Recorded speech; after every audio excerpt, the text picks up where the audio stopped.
একজন লোক স্বপ্নের ব্যাখ্যা চাইল আল্লাহ নবীর কাছে।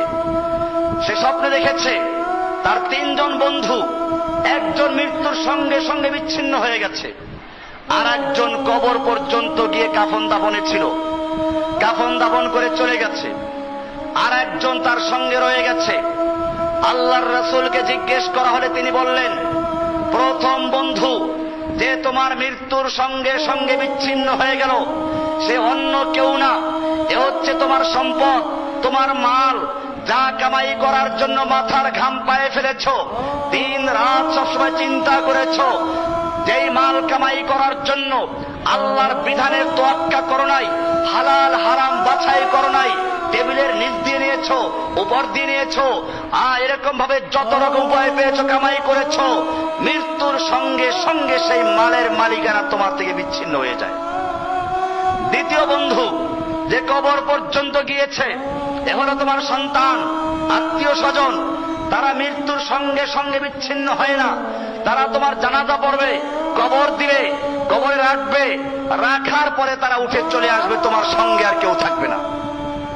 আর তৃতীয় বন্ধু হচ্ছে তোমার আমল, ভালো হোক আর মন্দ হোক, নেক আমল যদি থাকে তোমার মৃত্যুর পরে তোমার সঙ্গে থাকবে, কবরে যখন তোমাকে প্রশ্ন উত্তর পর্ব শেষ হয়ে যাবে, আমল যদি ভালো হয়, হাদিসে বলা হয়েছে একজন সুদর্শন বালক, একজন সুদর্শন কিশোর তার কবরে আসবে, আলোকিত হয়ে যাবে।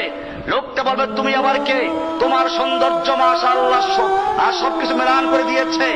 লোকটি বলবে, আমি হচ্ছি তোমার নেক আমল, আমাকে আল্লাহ তাআলা তোমার কাছে পাঠিয়ে দিয়েছেন আমাকে তোমার সঙ্গ দেওয়ার জন্য, এবং কিয়ামতে ওঠা পর্যন্ত আমি তোমার সঙ্গে আছি, তোমার কোনো ভয় নেই।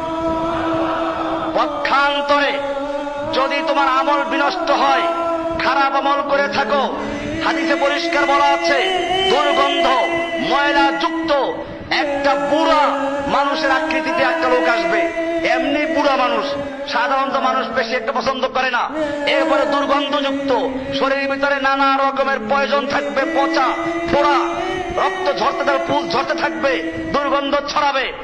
এরপরে লোকটা দেখে আটকে দেবে, এমনি কবরে একা, আবার এরপরে আবার কত শাস্তি। এরপরে এই লোকটা আরেকটা অতিরিক্ত বিপদ, তুমি কে?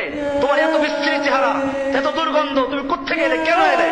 সে বলবে, আমি তো, আমাকে চিনো না, আমি তো তোমার সেই আমল, সারা জীবন তুমি যা কামাই করেছো, ওই আমলটাকে আল্লাহ সুবহানাহু ওয়া তাআলা আমার আকৃতি দিয়ে তোমার কাছে পাঠিয়েছেন, আমি তোমার সঙ্গে থাকবো কিয়ামতের আগ পর্যন্ত, এবং তোমার থেকে আমি মুহূর্তের জন্য বিচ্ছিন্ন হব না।